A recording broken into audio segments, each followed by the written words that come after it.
All right. Episode 6 of Scorch the Fierce podcast with the great Vincent Lanza. If you're watching this on Instagram Live, although I think I just started, so nobody's on it just yet, switch over to YouTube. There's more stuff happening in YouTube than on Instagram Live. I see everyone joining Instagram Live. You can watch it there, but I'm not going to be looking at you at all. And I don't know how well you're going to be able to hear Vincent. I'm going to try my best to make it where you guys hear Vincent, but it's not going to be the main focus. The main focus is on YouTube.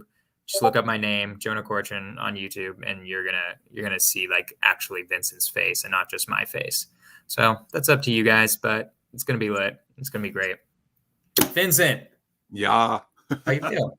How you feel to be on the podcast? Oh, I'm excited. I really appreciate you inviting me. We've been friends for a while, right? Gone out to Japanese food together, and you're my Sub2 mentor. I don't know if you know that or if I've said that. Is like since you live in San Francisco, you were the first when I joined Sub2. You were the first person I hit up. It's like, hey, I got these leads. I have no idea what to do with them. We went on that appointment in Rodeo. That didn't work out, but like still, at least we had some leads, and like work and stuff. I owe you a deal. Like you talked to me and helped me out so much that like it's just like, God, I need to get you one. But okay, so introduce yourself to the few people who don't know you are. Like, what are you doing in real estate? How'd you get it? Let's start with what are you doing in real estate right now? Yeah, currently in real estate, I'm doing a lot of different things. I'm doing some fixing and flipping. I'm doing some buying and holding. I'm focusing in on creative financing. We're part of the Sub2 community with Pace Morby, so I'm doing some teaching and things in that as well. And just focusing on building up my own personal portfolio for passive income, as well as just looking for deals across the nation that make sense with our team that we can dispo, fix and flip, and again, some of them we hold on to. So I think this is year 2022. I'm super excited about what's happening in real estate. I know, there's different people have different opinions. I think it's going to be an amazing year. And when I started, coming out of 2021 and going into 2022, I was super excited and was on a Zoom call with a lot of people last night in the real estate business. So we're all kind of feel that energy of the new year and the things that lie ahead. So I think it's going to be a good year too. I mean, honestly, like, yeah, inflation's a little scary and maybe interest rates will go up, but I don't think interest rates would have to spike for it to really like do anything super duper crazy, at least in my opinion. So I think it'll be fine. How'd you start in real estate? So I actually started in real estate kind of through my family. We had some property that we held together that we were renting. And so I ended up, because I was the one who was able to deal with the management of that, I ended up doing the management of the property, like paying all the bills for the property and, collecting the rent and doing all that. And so that was okay. I kind of always was in California. Was this in the Bay Area? He lives in San Francisco, guys. He lives in San Francisco, like me. I live in San Francisco, directly in San Francisco, as does Jonah. But yeah, so I kind of was always like opposed to being a landlord because I always pictured it as the largest massive headache you could possibly want to take on. Right. But over time, my wife, and she was really interested in houses. She was always constantly trying to get me involved in real estate. I was the reluctant one, but I did enjoy business, and I've always enjoyed business. And I've actually had, oh, wow, we just got blown up. I want to switch it up. I want to see, I'm testing stuff out. Like as I'm doing these podcasts, I'm like, okay, what happens to engagement out of the couple people who are in here? Like when I do that, it's just interesting, but anyway, sorry, keep going. So anyway, but I've always enjoyed business. So my wife and I went to some real estate events here in the Bay Area, ended up joining a mentorship, learning about real estate, ended up wholesaling here in the Bay Area. And from there, we ended up connecting up with Pace Morby and learning more about creative finance, which really just expanded a whole new world to us, being able to take over property subject to and creatively through seller financing, et cetera, et cetera. So I would say this last 2 years has been just an accelerated journey in real estate, even during the COVID era. Like actually we were doing deals during the COVID time, and it was amazing because we were able to offer. Give me a little bit of a timeline. So when was this rental? And then I So know the rental was, the rental was probably started in about, I'm gonna guesstimate around 2010 or so. And so from about 2010 to like say 2018 or so, we were doing that. I was just like basically renting a property and managing it. And then about that time, we ended up getting more interested in real estate. I ended up joining a completely different mentorship and, learning some things from there. And then in about now, when Pace started his mentorship was in like April, May of 2020. So it was like right in the heart of the COVID era. Yeah. And so now that's going to be going on a couple of years just with that. So that's kind of the general timeline. I would say things accelerated once we started learning about all these different things, which initially was wholesale, right? That was the first thing we learned was wholesaling. But I had never heard of it before. I had heard of it because I was in the wholesale business, but it was like we were wholesaling like tourist items, like and luggage and umbrellas and electronics and everything in a business that I had. So I understood the concept of it, but I never realized that it happened in the real estate world. And so learning that like opened up a whole new thing. Then learning about subject to and seller financing opened up even more doors, right? So and then it just goes crazy after you do much financing. Yeah. So talk quickly about how do you source leads? Because this guy has, like been. Did you coin the term Lanza method? Was that you? No, Who did that? Was it Pace? That was Pace Morby that coined. Okay, so basically, he got coined by the great Pace Morby on the Lanza method, which is just basically a method where you use wholesalers to find deals. But don't go crazy into it because this won't be too much about real estate investing, but it just explained the general method and how it works and how you do it. Just real quick. Sure. So just generally, and we won't go too much into that, but just generally what we do is we reach out to wholesalers, and the wholesalers, and I know this and you know this because both of us have done a number of different wholesale deals. We need to contract a property at a low enough price to where it makes sense for us to put some kind of assignment fee on there and then sell it to an end buyer who ultimately probably is going to fix and flip the property 9 times out of 10. So we would reach out to wholesalers and find out leads that they had, sellers that they had talked to that were just not willing to sell the property cheap enough for it to make sense for a wholesale deal. And I know a lot of sellers are saying, well, I don't want to give up all the equity in my property. So they're willing to sell, but they want to get a certain price. And then what we try to do is convert those into some kind of creative deal where we either take over the mortgage subject to or ask them if they're willing to sell or finance the property. So, doesn't happen all the time, but there's a good number of people out there that will sell their property at the right price and also give you creative terms. But, the difference I think that we have is that we're able to pay a little bit more for the property if we can structure the financing around it that makes sense for us.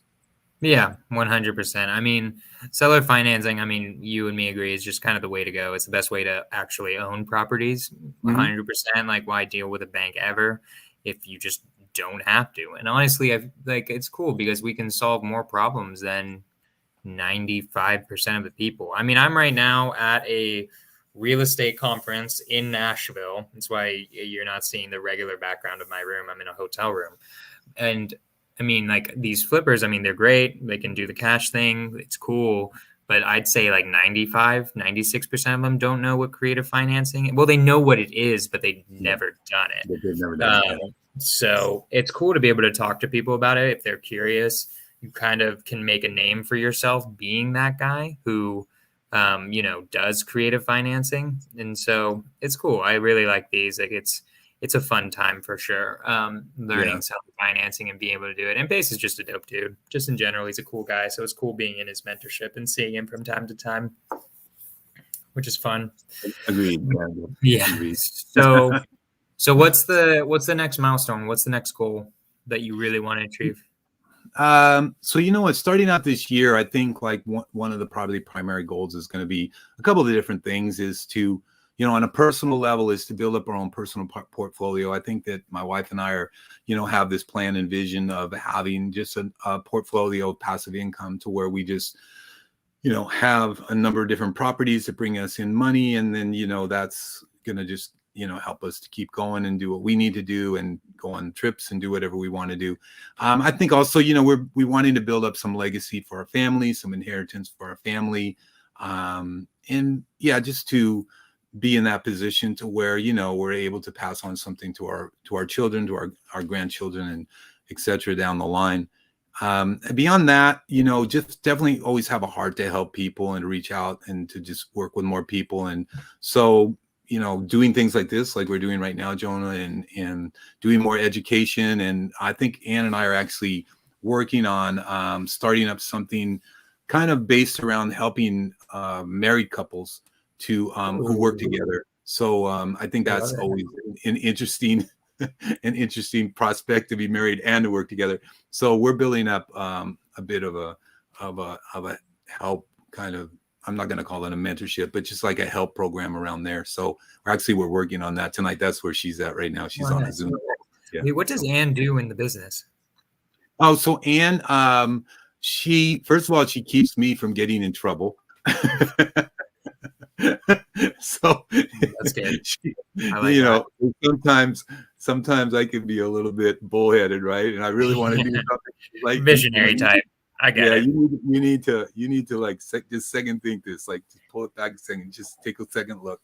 But beyond that, yeah, she's she helps me with some of the administrative things, and when we do flips, she's really good at decorating places and picking out colors and furniture, and not necessarily furniture, but you know what I'm saying, flooring and carpeting and designing. She's really good, has a good eye for design. And also she helps with the management of some of our properties. And so sometimes when I'm about to like punch one of my tenants in the face, no, don't say that.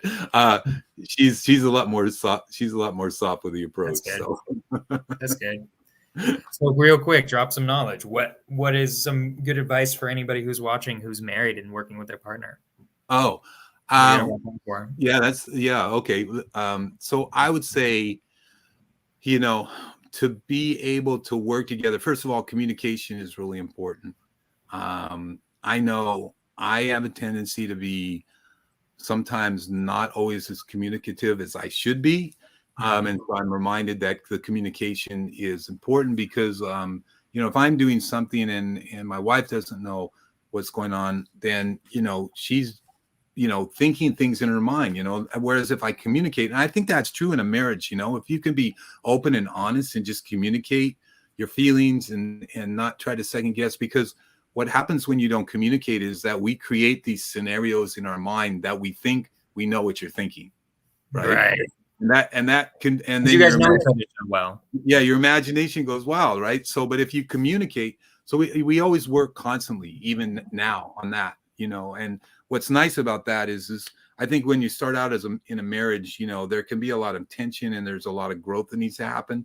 But if you can, get those communication skills together over time, it makes your marriage a lot more happy and makes it a lot more peaceful. And I think it also cuts down on the disagreements. Right. No, I get that. 100%. Okay, cool. That's a little thing. So I'm going to get into the meat and bones of why we do this podcast. I always say it I always let the guests know, and I let everyone know that the point of this podcast, I should probably start at the beginning saying what the point of this podcast is.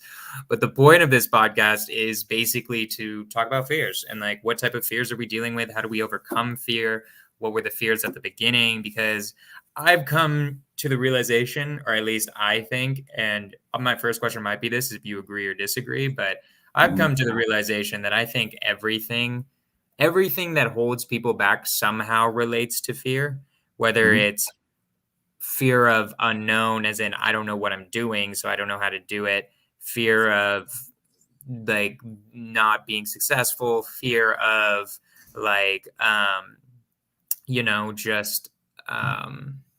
like being too successful. There are just so many. So what do you think? Do you agree with me? Do you disagree with me on like what I just said? No, I mean, I do agree with you on some of the fears that we have. I mean, I know that I had some of those fears, especially when first starting out. So, fear of not knowing what you're doing and those type of things. Yeah. So I would basically agree with you. Yeah, 100%. So when you started, Vincent, what was your biggest fear? So I would say the one that you talked about, not knowing what I was doing. Yeah, And fair enough. I distinctly remember our first wholesale deal, which was a good wholesale deal that we picked up here in San Francisco. And I distinctly remember, like, having to put here in San Francisco, a lot of times we have to put down larger deposits. I mean, sometimes in states, 3%. you're only putting down, out of state. Sometimes it's as low as $100 for the deposit, right? But here, usually it's like 3%. So if you're talking about, $1 million homes, like you're talking about 10, 20, $30,000 deposits. So we had to do that. And then we're filling out the paperwork, and I was completely panicked, completely freaked out because I didn't really know what I was doing. Now, fortunately, we had some mentors that did know what they were doing, that we could bounce this off. And I think that's, in real estate, I think that's super important to have somebody that is more experienced than you, that has already been down that road, that can help you navigate that. But even them, at some point, they were getting kind of irate with me because I was just being so insecure about, like, not making sure that, I would keep asking them, and they're like, just do what I'm telling you to do. It's going to work, but, and I was like, but. So yeah, I think fear of not knowing what you're doing is definitely a strong one. But I mean, again, overcoming that is by getting with somebody that does know what they're doing, and somebody that you can trust, and learning from them and having them navigate through that time with you. And then once you've done those things, you learn from the experience, and you're able to pick up and do it on your own. Go into what you were talking about before with your first deal. You were saying, like, just trust me if you do it this way. Like, what was happening there where you were afraid of, like, because you didn't know what you were doing? Go more into that. Well, yeah, I mean, first of all, because we had to put down a substantial down payment, right, which was, technically refundable if we were to cancel the contract. But at the point in time where, we were signing contracts, and we were making up assignment contracts, and we were taking things to the title company and doing it was all like foreign to us, right? It was the first time we'd ever done it. So we kept calling this mentor that we have, and every step of the way, I just kept asking them, like, what am I supposed to do now? And then they're like, okay, you're supposed to do this now, right? Like, you're supposed to put the assignment contract to the title company, right? Let them know, you're supposed to, do this, and all the steps that we had to go along the way. And so I think I was I think I was overthinking in a way. And I think, having not done it before, and having actually never even heard of wholesaling before, I would just had that fear that, somehow it was going to fail, or somehow we were going to lose the deposit money, or somehow something was going to go south, right? So I think that's something that probably holds us back, right? Like, we kind of a lot of times tend to look at, everything going to go wrong, rather than, looking towards going right? So yeah. And this was before you were part of Pace's mentorship, right? This is all before. That's what must have made it so much more scary. I was part of Astro Flipping when I did my first deal, so at least I could get it from Jamil, who is a beast, and like just could tell me every part. I had already done their course, so I saw the exact process, what's supposed to happen.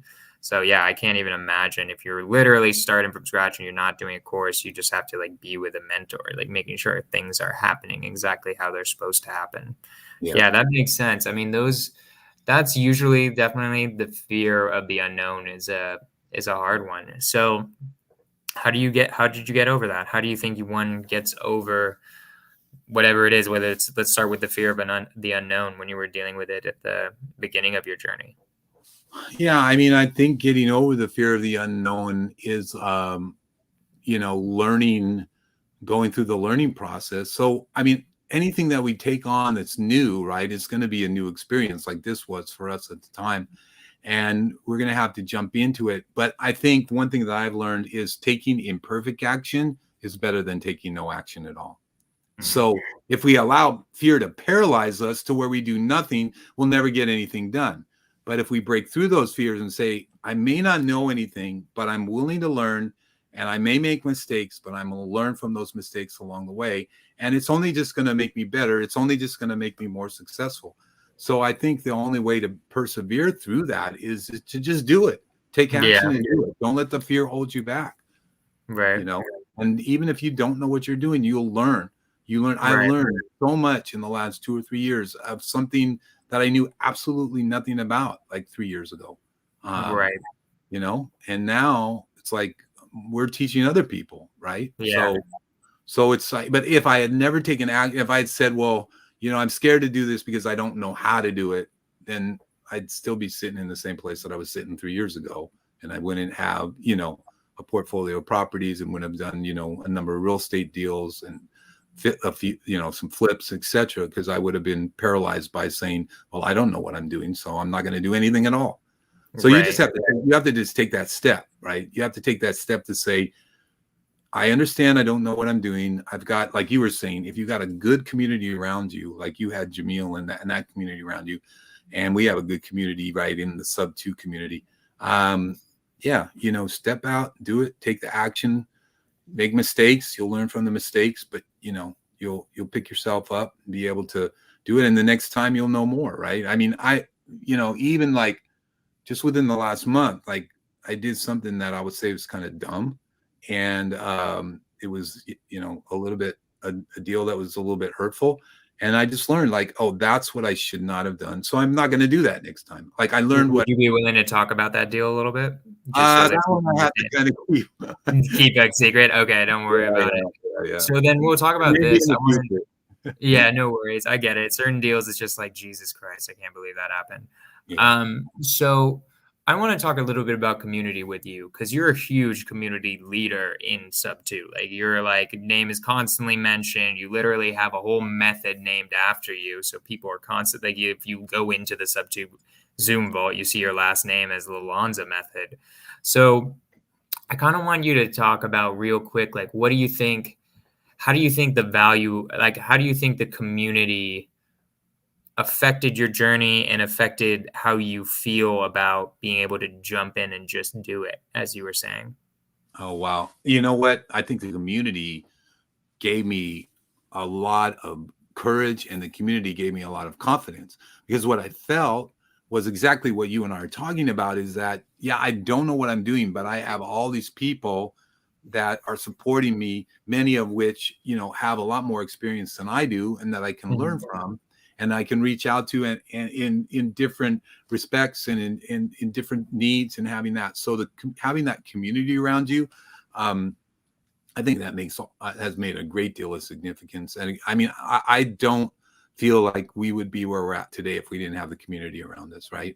Yeah, like, 100%. Just because, you know, I just wouldn't be able to do and have learned the things that I've learned. And so many people are always so, in fact, like I was just thinking before we got on, like I'm dealing with a situation right now that I need to talk to somebody in the community and just ask them like what their opinion is or what their, you know, advice would be on doing something because it's something that I haven't done before. And we do that with each other all the time, right? Sometimes you up on certain things and are asking me things and that's great, you know? So I think the community helps you to break through the fears in knowing that you have a support system. Having a support system is so important, right? I mean, even like whatever you're doing, like even when you're growing up, you know, hopefully not everybody, but hopefully if you have a strong support system, it gives you that confidence to, you know, move out of your parents' house and go to school or do whatever you're going to do. And, you know, and that support system, you know, is there for you, you know, and so the support system within a business community, like we're doing in real estate, really helps you to overcome the fear, I think. Yeah. So it's absolutely. And if you have a strong support system, like, you know, there is in the sub 2 community, it's just, you know, pretty incredible. The mindset that's in that community.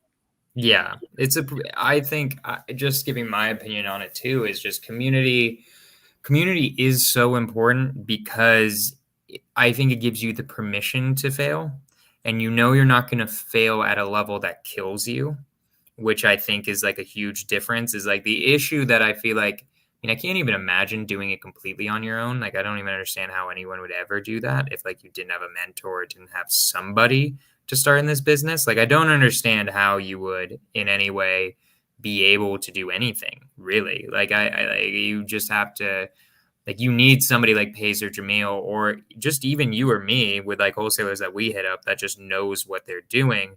Because otherwise you might get in legal trouble or something because wholesale, like, I mean, there's a lot of regulation around real estate, for instance. So Yeah, I mean, and Sub 2 is just such an amazing community, and it's a good one for sure. And I don't know, it's a great one too. Are you part of any other communities other than Sub 2? Yeah, I work with some of the guys in a company called Privy, Privy. We Oh, I do know some, them. They're really yeah, good for MLS searching, aren't they? yeah, Yeah. yeah.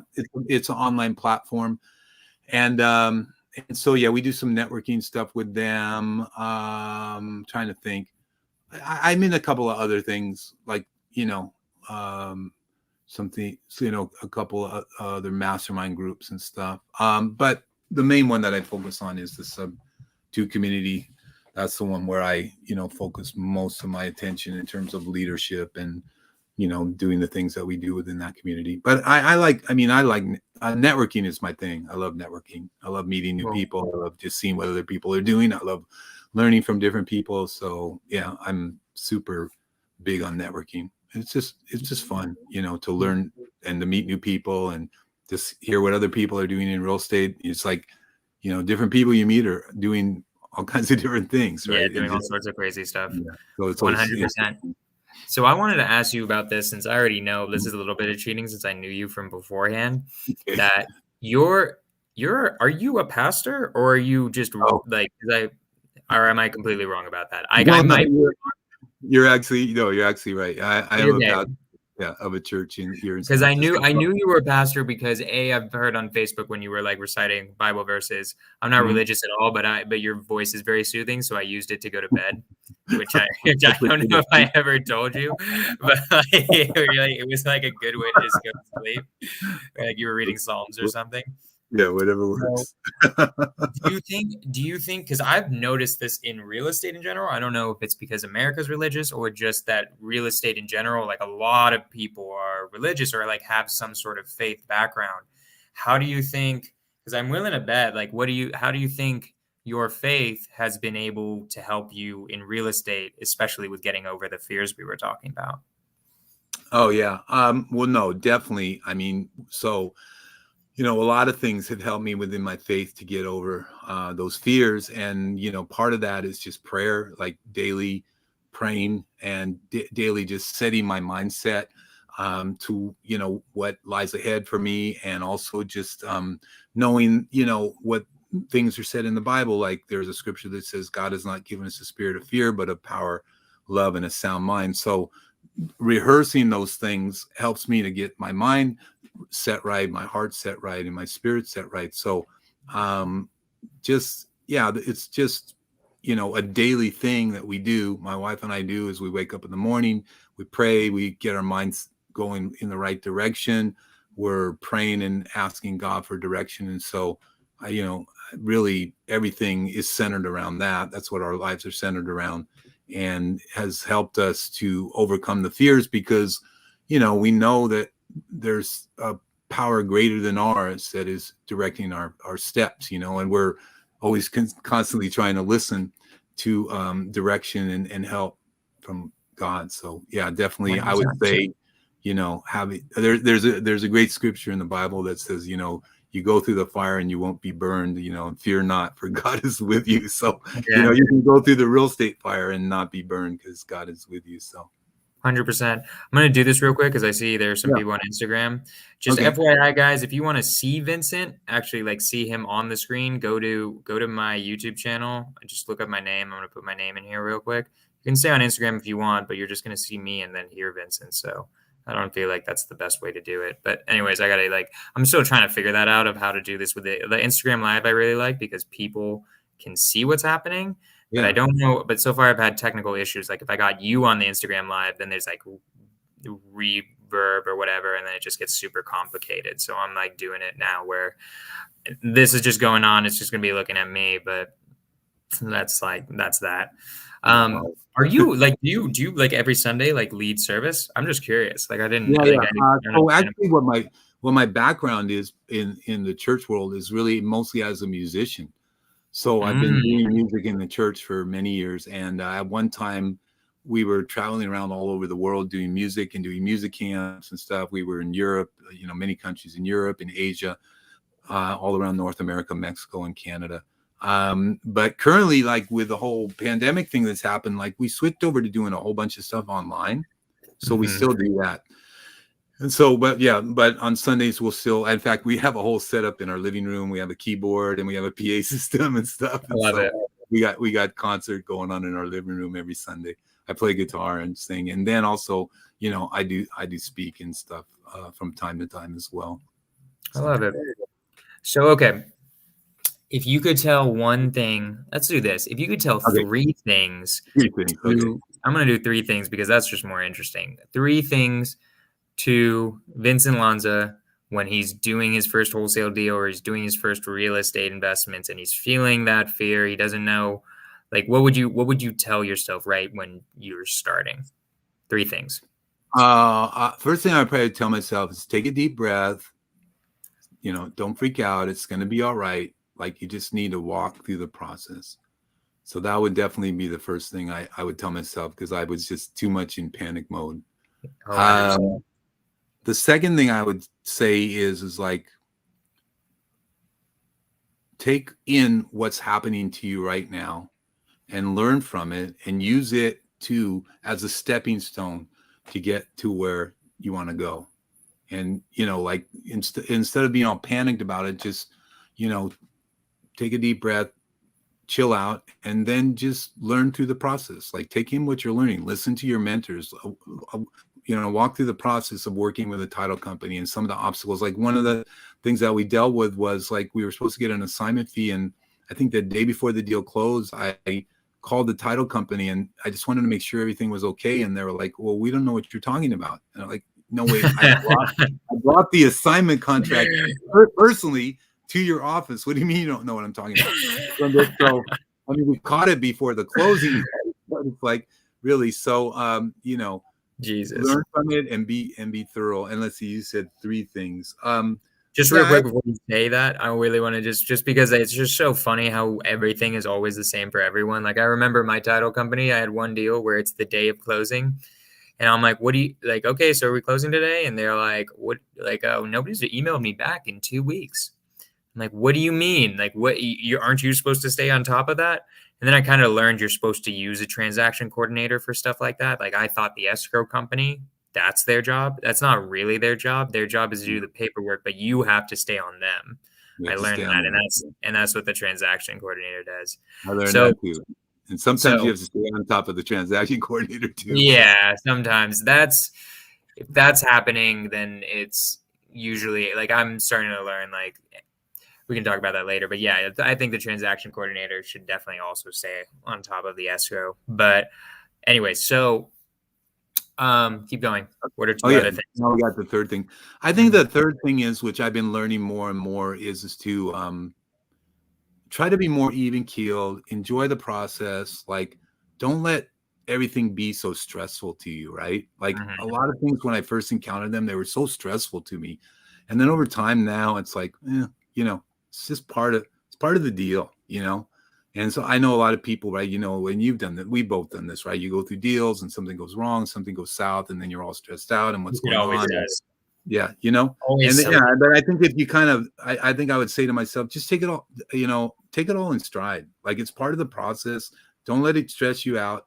Just, like, you know, look at the problems head on, just walk through them, but don't let it, you know, don't let it stress you, right? Don't let it, you know, because if you're not doing something, if we're not in real estate because we enjoy it, like, yeah, it's a good business. Yeah, you can make money doing it, but that doesn't make sense if it's not something that you enjoy, right? And there's a part of it where you actually help people, right? Like, you know that too, right? Yeah. There's a part of it where, like, some of the things we do, we're able to get people into homes that normally wouldn't be able to buy homes, right? We're able to, you know, maybe fix homes that are all dilapidated and have been sitting around, and, you know, it improves the neighborhood. It gives somebody, you know, a nice home to move into. You know, we take the time and effort to do that. So, I mean, there's a lot of things that, you know, you can look at here and say, you know, it's fun, right? And it's not only fun, but it's not only helping you, but it's helping others as well. So, you know, I think I would say to myself, like, you know, just enjoy the process. And, you know, when you run into problems, like, just don't go into panic mode. Just just take it all in stride. And honestly, since starting this business, I've learned that a whole lot more. Because if I went into panic mode every time something happened and went wrong, so that doesn't work. 100%. Like, I feel like everyone does it. I have a highly anxious personality in general, which is super annoying. But in this business can really blow that up. And I've been having to try to learn new strategies of like meditating and doing all of that stuff to reduce anxiety. What do you do? So how do you not go into panic mode? So again, starting out with what I was talking about, right? I mean, my process is just trying to stay in that place of peace. And I remind myself again of things in the Bible that it talks about, like where Jesus said, my peace I give unto you, right? So I try to start my day in that way, right? So it's very easy to get up and start your day by just like, we all got to-do lists. I mean, you're probably like me. I wake up with a whole list of things that I have on my mind to do. But rather than doing that, like I'll start my day with prayer and just trying to get myself centered and focused, right? And try to calm myself down so that when I go into doing the things that I need to do that day, that I'll be prepared for it, right? And I think, if you jump out of bed and you just start getting into everything right away, it kind of tends to put you in the frenzy right away. Whereas if you take the time to just do what you personally do, which for me is praying and just centering myself for the day, it helps me during the day, right, to remind myself that like to not panic and not to get stressed and not to get anxious. So I think it's a routine of doing that every day, just starting your day by what's the morning ritual? Like, what do you wake up and then? I'd wake up and then generally like. What time do you wake up? Let's start there too. Well, okay, so there's no set time. On certain days I'll wake up earlier because we're doing like Zooms and things early in the morning. I would say generally speaking now, probably wake up at around 7 or so, 6:37, and then probably spend about 32 minutes to an hour praying. And then depending on what's going on with the schedule, usually then I'm 30 minutes to an hour. Damn, that's a long time. Seems like a long time. For me, that feels in my head, because that seems like a lot. I don't pray, I meditate, and to meditate for more than 15 minutes in my head is like a lot. That's you got to work on that one. I do need to work on that. So go through I have more questions, but go through the rest of it. So 30 to an hour of prayer. And then I'll get up and just like look at what my schedule is. Usually my schedule is going to be involving like jumping on either some Zooms or getting on some phone conversations, or possibly on certain days, jumping on some training things with some, various trainers and mentors that we work with, which obviously one of them is Pace Morby. And and then, we're just into our day, and every day I suppose is a little bit different. But normally most of our day is spent like talking to people, talking to sellers, talking to other people that we're working with, just dealing with, sometimes managed properties, just everything that you're going to do. That's the rest of your day. So exactly. Once you're hitting the ground running, you're hitting the ground running. Definitely the part that's helping you, I can tell just by doing this a few times now, is that it's the prayer. It's like 30 minutes to an hour of prayer. I feel like that, first off, you would say that's really what's keeping you from going into panic mode. I feel like, is that fair to say? Yeah, that's fair to say. So talk about that. Like, I'm curious, like, I'm not very religious, but I'm curious, like, because what in my mind, like what prayer is you have your hands together and then you're like, God, please give me a Ferrari. And I know that's wrong. I really want $1 million. I want $1 million this year. God, can you please give it to me? But I know if you're doing that for 30 minutes to an hour, that's for sure not it, because I couldn't imagine you, Vincent, just saying, I want shit for 30 minutes. So how many different cars can I ask for? Yeah, exactly. So go into that a little bit. So for me, what's happening is I focus it on the Bible, and I focus it on things that are said on the Bible. So for instance, I was saying to you, there's a scripture in the Bible that was said by Jesus. He said, my peace I give unto you, not as the world gives, I give unto you. There's another scripture that says, he whose mind is stayed or keeps upon God or fixed upon God will remain in perfect peace. So I'm rehearsing these things and I'm speaking them out and I'm praying them and I'm praying, for all the different things that God promises us, right? So, there's many, many different things and it's not necessarily routine. And then I'm usually, I am praying for me and my wife, or praying together, and we're praying for our children, or we're praying for friends, and we're, sometimes praying for people that are going through difficult times, or even situations that are happening in the world. But most of that is focused around something that is centered in the Bible. So even the Bible tells us, like, there's a scripture that says, this is God speaking. He says, I know the plans I have for you, plans to prosper you and not to harm you, plans to bring you hope and a future. So, and there's another scripture in there that says, I'm going to paraphrase this, but he says, I'm going to increase you and your children and generations to come. So, we're rehearsing those promises so that we start our day knowing. There's actually even a scripture in the Bible that says God is giving you the ability to gain wealth. Okay. So, and there's many other things. We can talk about peace. We can talk about, so going into it, I'm going to ask this. So is it like a mantra? Like, are you saying this aloud? Like, are you saying, like, you're praying? Are you saying like those quotes aloud, or is it just repeated over in your head? No, we're praying that. So let's just say, for you do it with your wife, it sounds like, because you're saying, and we're doing it with my. So for instance, I'm praying, and there's a scripture in the Bible that says, like, any of you who lack wisdom, ask God, and He will give it to you liberally, right? So I'll just say something like, as I'm praying, I'm like, God, you said for us to ask for wisdom, and you would give it to us liberally. So right now, I'm asking you for wisdom for me, and I'm asking you for wisdom for my wife, and I'm asking you for wisdom for others that I know, or my family members.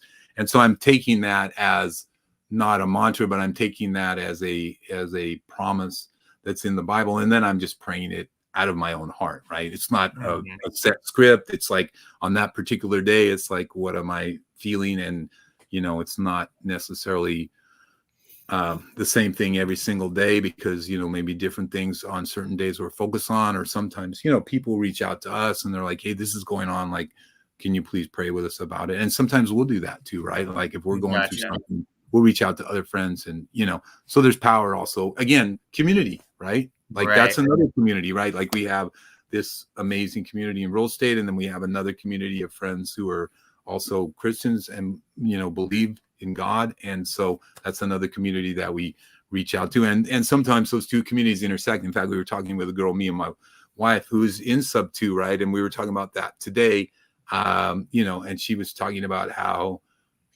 she needs to get plugged into that. She believes in God and everything, but she needs to get plugged into a community that's going to help her in that respect, right? So she wants to do real estate, and she's actually been going to Pace's office and staying at Pace's house. Is she in Arizona? Yeah, she's in Arizona right now, and she's been going to Pace's office, but so it's another community, or, it's a community of people that we know, that, strengthen us in that aspect. And then, you can say mentors are like sometimes pastors, or, they're teachers, or different people that I know.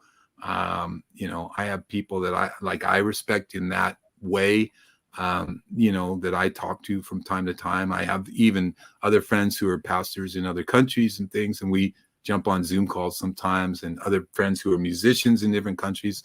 So, that's a whole nother community that, strengthens me and helps me in a whole nother way. And then hopefully, we do the same in return. Yeah, 100%. So I want to go back a little bit, just because I always think of, because to me, this podcast is meant for people who are either just starting or really don't have any idea what to do. So you're a pastor, so you have Bible verses in your head that calm you down. What would you recommend? How would you teach someone to pray who has never prayed before? If I was teaching someone to pray who's never prayed before, I would literally tell them, just have a conversation with God. It doesn't have to be flowery. Just make it real. Let it be from your heart. And I would just say, whatever your preconceived notion is of prayer, and whatever your preconceived notion is of God, just speak like what's in your heart. Like, hey, sometimes I'm not even trying to, I think I was praying on, I do some of those devotionals on my Facebook page, and I was doing one in Proverbs, and there was a scripture that said something in Proverbs, and I'm gonna I might have it actually right here because I did it last night. Yeah, it says no, that's not the right one. Let's see. Hang on. I know we're in a podcast, so I don't want to. It's okay. I can't find it. So anyway, don't worry about it, but I'm going to paraphrase it. Basically, it says, He who is wise knows when to refrain from speaking," right? Which is basically saying like, and I when I read that, I'm taking it to mean like it's wisdom to know when to speak, but it's wisdom also to know when to keep your mouth shut. So I'm praying this prayer, and I'm like, God, help me, teach me when to zip my lip, right? That to me is like how I was just saying it like I would say it, right? Like it's not flowery language or anything. It's like, and I know that's so true because even like 2 weeks ago, something was happening, and somebody was talking to me, and I was just like immediately reacting to it, and then I started just saying stuff to people, like just immediately reaching out to people. And I realized like, I should have just kept my mouth shut because it's like I got myself in trouble. If I had just been able to internalize it for a minute and just process it rather than just blurting the first thing that comes out of my mouth. So, those kind of things really, yeah. To answer your question, I would just be like, hey, just speak to God. Like, you're speaking to a friend. Don't try to do a bunch of flowery language and just be real. Like, hey, you know what? Yeah. I'm not feeling so great today. Or like, I'm feeling really depressed today. Like, I need help. Like, God, can you help me? I need, I know there's a scripture in the Bible that says the joy of the Lord is my strength. Like, I need that joy because I'm not feeling it right today. Or I'm not feeling motivated today, God. Or, I've been working. I'm frustrated. Like, can you just help me? Like, give me some help here, Lord. Yeah. And just, I think with God, God sees your heart and he knows it. And, to be completely transparent, but yeah, it's not like, oh, Heavenly Father, thou greatest of all beings above all, no, it's just like, hey, here I am, God, like, this is what I'm going through. I need you to help me. Like, Gotcha. I just want to talk to you about what I'm going through today, Cool. and that's therapeutic in a way too, right? Just be able to just pour out your heart to the one who created us in the first place. So yeah, I love it. I mean, it's just super interesting to me because I love going into people's methods of how to calm down the panic and how to calm down the all the BS that's happening around you. So just to double check and just to see, because we were talking about morning rituals, would you do the same thing if let's say a deal is blowing up in your face and like the tenants are not leaving or whatever? Like, do you do the same thing? Do you do a quick prayer, or is there another method you use? I'm just curious. No, I would say usually it's a quick prayer. Yeah, like my wife will turn around to me and she'd be like, "We're going through this and stuff's going on." Like even when you're talking about some tenancy issues and stuff like that, and we'll just be like, "Let's just pray." Like, let's just pray first. We're not. Well, because I was talking about this today. I was like, does it really do any? I mean, the amount of stress that we put on ourselves, it only is detrimental to us, right? Right. So it doesn't solve the problem. So so we'll just say, this tenant's not paying. Like, Lord, we need them to pay. Or can you bless them with some money and whatever needs to happen here? Or if somebody's is ghosting you, would you please call? Ask God to help them to reach out and communicate with you. So yeah, that's 100%. Yeah, that's where we go to because, like I said, the stress, it doesn't solve the problem, and it's not even physically good for you, right? There's such a good quote. I forgot. I feel like it was Thoreau or somebody like that. Who it was something like, men suffer way more in their head than in actuality. Like the fact that like most of no, seriously, like I think I'd say like 60% of the suffering, like there is real suffering, like this physically, I'm dying right now and that type of stuff. But part of me believes that like it's either 50 to 60% of suffering is just you in your own head creating a reality that either creating a reality, a lot of times it's creating a reality that isn't even real. Like I'll give a personal example, like a personal example in my business where I remember there was like this situation where I really screwed up in the sense that I marketed a property and I had a dispo, and then the dispo, like there was a miscommunication between us where he either didn't understand or I didn't tell him. I honestly don't remember whether I didn't tell him or he didn't tell me that there is a tenant, but they weren't currently paying. And then the buyer had already put an EMD and I had already removed my contingencies. So it was a really like sticky-ish situation there, in the sense that in California, that's a huge thing if the tenant isn't paying. So I was like very worried about like, oh my God, am I going to get sued? What's going to happen? Like, oh God, like where am I going to be? Am I going to be able to handle this? And just going way too much into it. And the buyer closed anyways in the end. Like, it just ended up working out because we like did a lot of good things to make it happen.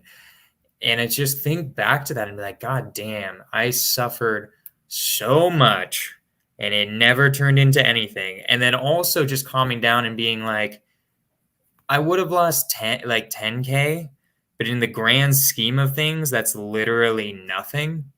Like, if worse came to worse and then it like went into arbitration and I really screwed up, it would be like 10K, and like a lost relationship with the agent, which would have sucked, but it wouldn't have been the end of the world. Yeah. I remember one of the quotes that I think one of my buyers told me. I remember this is just going more into screw ups. I did a screw up once when I was just starting with a wholesaling a property, and I put it on Craigslist. I put everything on Craigslist, like the address, pictures, everything, and the seller found out. And I did a showing where I did the showing and buyers showed up, and then the seller just cussed me out right in front of everybody. Like, he was crazy to just not like I can't believe really. It's literally the worst. It's like you're cold calling. You can't believe. It's so terrible. It was literally the worst thing ever. And I remember just being like afraid of showings for a while. Like, I got to do it, but it was so bad. And like, I remember talking to a buyer of mine about it, and he said something really good of just like, realize that things are going to happen. People are going to say to the sellers, like, not only should you be prepared for that, in your mind, you have to realize that things will happen again. Like, something will screw up at some point and you're going to be just fine. Just like, and it won't even be as bad as you just did. Like, odds are it won't happen again. And even if it does happen again, you're going to be fine. Everything's going to be fine. You're not going to die from anything in business. Like, the worst thing is money. Yes. In theory, you could go into the whole, like, you could go down a rabbit hole of like, oh, what if I took too much leverage and then I declare bankruptcy, and you could just torture yourself. Yeah. Forever if you want to, but yeah, I mean, I think what you're saying is really good. It's something that I really have learned along the way is like, just kind of, I guess in a way, making assumptions or predictions, whatever you want to call it, right? Like, for instance, don't assume what you think know what other people are thinking. That'll get you in trouble. Right. But what you're saying is also just kind of predicting, like, looking like forward and thinking like the worst is around the corner, right? It's like, you're just stressing yourself out for no reason at all, like you're saying, right? And so once again, if we go, you're going to get a lot of Bible out of me, Jonah. Anyway, I mean, you're a pastor. It's going to happen. I also brought it up. Because I knew you were a pastor. So I was like, all right, I know you weren't saying it at first. I'm like, okay, his faith has to like keep him calm. Like, everybody, I think going into also what I believe is like, I don't necessarily believe in God, but I definitely feel like the universe, or whatever you want to call it, is real. And it's that I think if you're in tune, you can feel, and I think having faith in something, whatever it might be, really helps take that first step of like, because you don't scientifically know whether you can do this, right? You can see that other people are doing it, but scientifically or like completely objectively, you don't know if you, a person who's never done a deal, can follow in the exact same footsteps. And I think that screws up people, but I think faith helps overcome that. But anywho, I'm sorry, I interrupted your. So I mean, there's another Bible verse that many people look at, and it says that all things work together for good. Right. So ultimately, when you have this concept of a heavenly Father, and we're God's children, that you're knowing that even though messed up things are maybe happening, that ultimately that's going to work out for your good. And so if you have that mindset, if you're in the middle of something you have the mindset like, okay, this doesn't look so good right now, but I do believe that ultimately it's going to work out for my good. I don't see that because I don't see the future. I don't know the future, but I just have that trust and believe that. I'm gonna tell a really quick story. I don't want to take too long. No, do it. This is my podcast. I can do whatever I want. Okay, so cool. I want to hear stories. So this is in a former life when I was, or in a former business, I should say, when I was doing a media business, and we were there was something at the time called CD-ROM business cards, and before the internet was a little more sophisticated. What is that? I'm 26, Vincent. Yeah, okay, I'm sorry. So have you ever heard of the CD-ROM, Jonah? I know what a CD is. Is that the same thing? So CD-ROM. Oh, now you're really dating. Not at all. The story altogether. So a CD-ROM was something that they had way back in the olden days. This was like not that long ago, Jonah. But it would be like a CD with date on it. So actually there was like, they would have games on CD-ROM. So you could Was it a CD? I know what it is. Is it like it's a CD, like, right? But it's not a music CD. It's like with data on it. It's like with video and stuff, because, when the internet, like say even 20 years ago, wasn't like as sophisticated now, where we have all these streaming things and it's able to handle video. Like we couldn't do what we're doing now 20 years ago. I just called it, okay. I would just call a CD-ROM a CD, like even if it's music. I just looked it up. I'm like, I know what that is. Like I'm not that old. Like I'm not that young. Like we did have CDs when I was in elementary. Okay, so you know what I'm talking about. So we actually we would cut these things in the shape of business cards, but you could put them into a CD drive of your computer, and then it would have all kinds of information on it, and sometimes documents and videos. And so we're doing these things, and we were very successful with this business. And so there came a time when we had a company that we were working in Texas that was doing all the manufacturing. Then we were doing the production here out of San Francisco, because you had to like actually put together the content with like Adobe programs and whatnot. So as we were doing this business, like we had this really great relationship with this factory in Texas. They were doing all our production. We were doing thousands and thousands, and over time, probably hundreds of thousands with them. And one day, like they just stopped taking my phone calls. And I was irate, because I was like a good customer. Like if you think about doing hundreds of thousands, it was like, that's a lot of money over the course of time. Right. And they refused to answer the phone, everything. And I was sending them like nasty emails, and I'm like, why are you not, like, I'm a good customer. I've always paid you. I've done all this business. Why are you not responding to me? And ultimately, I didn't know what was going on. Right. So I was in the middle of a situation. And plus I was concerned about business, because like, this is our manufacturer. So a couple of things happened. Like if you take this concept of all things work together for good. So the first thing that happened is a friend of mine called me up. He told me about a factory in Hong Kong that did the same thing, but much cheaper. And they shipped it to the US. And even when you did the shipping and everything, it was a money saving. So my friend gave me a connection of manufacturing that turned out to be more lucrative for our business, because the price was cheaper. So we didn't change our price. We kept the same price, and we made more money. But secondly, I would say about a month later, this other friend of mine calls me, and he goes, do you know what happened with that factory that you're working with? Like, no. I was like, no, it's so strange. They just like cut me off completely. And I was one of their best customers. He goes, oh yeah, the feds went in there and raided their place. They were manufacturing bootleg CDs, and said people that were associated with them, the police and the federal authorities were reaching out to them. So actually, it's a good thing that you stopped working with them. So actually, God was protecting me, even though at the time I was like, you had no idea. I had no idea, and it was messed up. So I couldn't see that, right? All I could see was like, I'm a good customer, and you're not working. I'm indignant right now. Like like you're not treating me like you should be treating me, when actually God was just trying to protect me. So I think if you have that mindset, right? Like you don't see it, but just believe it, right? That things are going to work out. So if you're in the middle of a real estate deal that's going south, or something happens, and we've all done that, like just realize that it's all happening for a reason and a purpose, even though at the time we don't understand what that reason is. But there's probably some pain and grief that we're being spared from. 100%. I love it. So I think this will be the final question, is if you had like a mindset book, especially related to anxiety or fear, but just in general, like what do you think is a good book to leave people with that really helped the mindset or anything like that? You're asking. Well, first of all, I'm going to say the Bible, The but beyond the Bible. I already knew Bible, that one, but other than the Bible, everyone knows the Bible, most popular book in existence.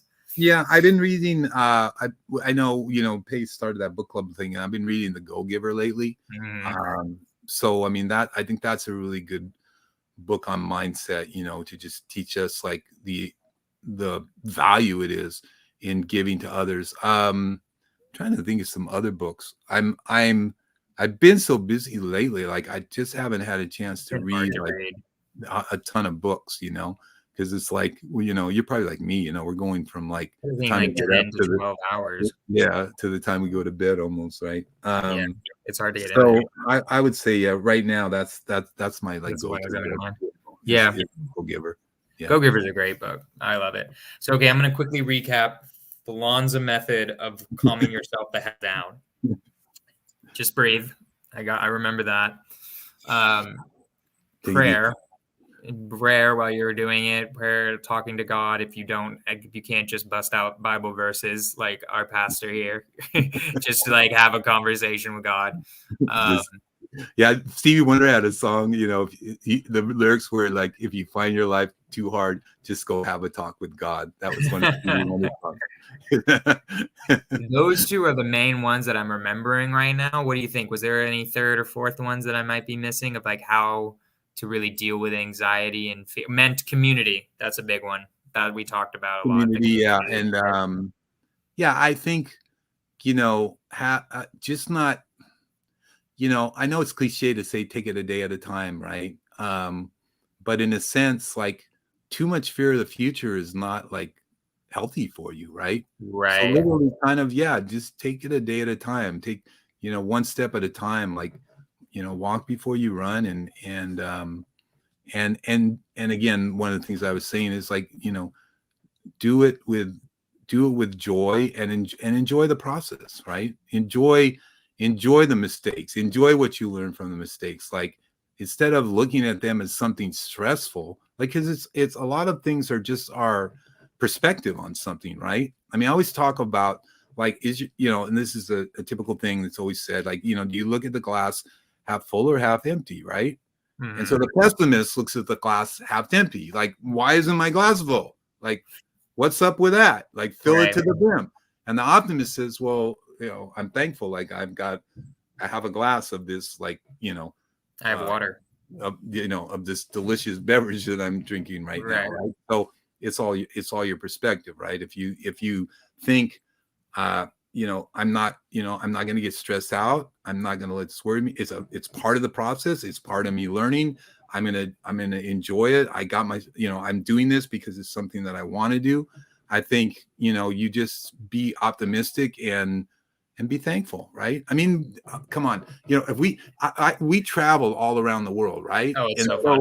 And so we saw people in China, we saw people in all these different nations, right? And it gives you such a perspective on sometimes how stinking spoiled we are as Americans, right? So true. Because you go to factories in China where people, it's like their workplace, but it looks like a prison, and the conditions are so bad. And then you come back to America and say, man, how incredibly fortunate and blessed we are, right? So it is crazy how blessed we are just by being Americans. And I feel like people completely forget that. I was in the Peace Corps and I lived in the Dominican Republic. And I'm like, man, how much we have here is crazy.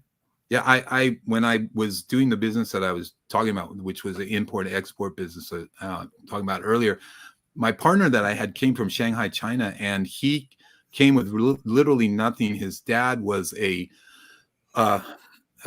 really prominent businessman in China, but then when the communists took over, they basically put him in prison, and he died in prison. And so, but then he came to America with like nothing, and now he's so blessed. He's doing so well. He owns properties. He has his own business. I mean, and so like to have that kind of opportunity, we have to just realize. And so again, I guess, talking about how to alleviate stress, it's like just get the right perspective, right? And one thing, exactly. Well, you just took the words right out of my mouth. Be thankful each and every single day. Just be thankful. Like, thank you that I'm here in America. Like, thank you that I woke up this morning. Like, just be thankful. right? And forget the criticism, forget the negativity. Don't surround yourself with that stuff. Surround yourself with people who are going to be encouraging, that are positive, that are wanting to see you be successful, that, speak into you, that, hey, you can do it. Like Jonah, you and I communicate a lot, and we talk a lot about a lot of different things, but I know that it's always like helpful and encouraging, right? It's like, right? It's like, and you always have been, super encouraging to me as well. So you want to surround yourself with that kind of community, that kind of people, because it ultimately helps you to have the right mindset and to, overcome some of the stress and anxiety. I mean, like here, I know, you said this is your podcast. Keep going. So like when this pandemic first hit, right? Like I started turning on the news, like probably most of us did. And I just went into complete freak out panic, like mode. Like we're all about to die. And it's like the world's coming to an end. Right? So was I stressed? I was absolutely stressed. Was I panicked? Was I absolutely panicked? Was I fearful? Absolutely fearful. And so, you talked about the Bible devotional scriptures that I do on Facebook. That started at the very beginning of the pandemic because I had to make a choice. Like, okay, I'm either going to focus on all of this new stuff that is completely freaking me out, or I'm going to focus on, and then we're like you said, we were going through the book of Psalms and some other things, or I'm going to focus on these Bible verses that actually encourage me, actually strengthen me, actually lift me up, actually help me to focus on those promises that are eternal and that God's made. And it's all this stuff. I'm not like unaware that all this other stuff is happening. It's just I'm shifting my focus. So to get away from stress, I had to shift my focus away. I'm aware this is happening, right? But I'm not focused on it. I'm not looking at it every day. I'm not like, watching every day. I shift my focus away from that. So I think that's another thing that can help us get away from the stress and the fear is just shifting our focus, right? So,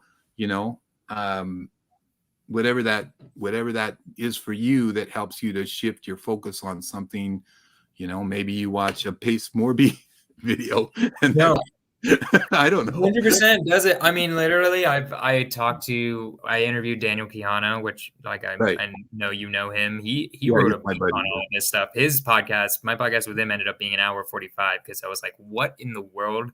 He had like detailed a process, wrote a whole book about it. He hasn't released it. I'm like, dude, you need to release this book. But that was one of the huge ones he talked about was like, dude, just distract yourself until the moment of whatever you're fearing, which is a very interesting idea. Like I'm gonna try that. Like this whole podcast is almost just for me because I've like learned so many different things from different people of how they stay calm with whatever they're doing in entrepreneurship. But anywho, Vincent, any last words? Any last words for the people?